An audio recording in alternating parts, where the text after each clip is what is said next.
за първи път в Европа. Аз точно това щях да кажа, че не си спомням да съм виждала американски отбор. Не, за първи път участват на Световна купа тук в Европа. Доколкото знам, са участвали миналата година на 4-те континента на състезанието в Япония, на което са взели второ място.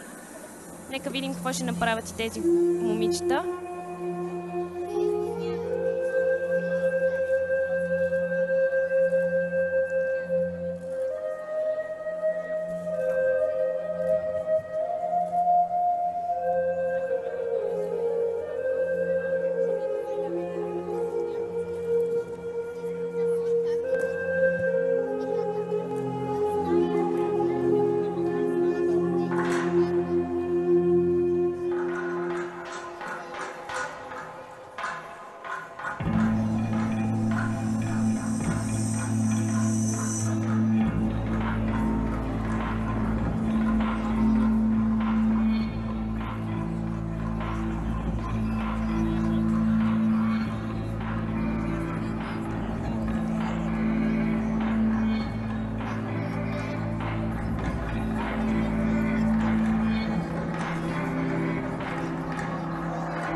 Имаше лека наточност на последната поддръжка, но като цяло видимо чисто изпълнение.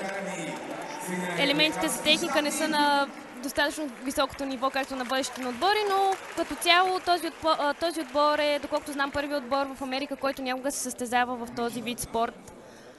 Момичетата се занимават съвсем отскоро, така че първо аз много се радвам, че въобще този спорт започва да се развива в щатите.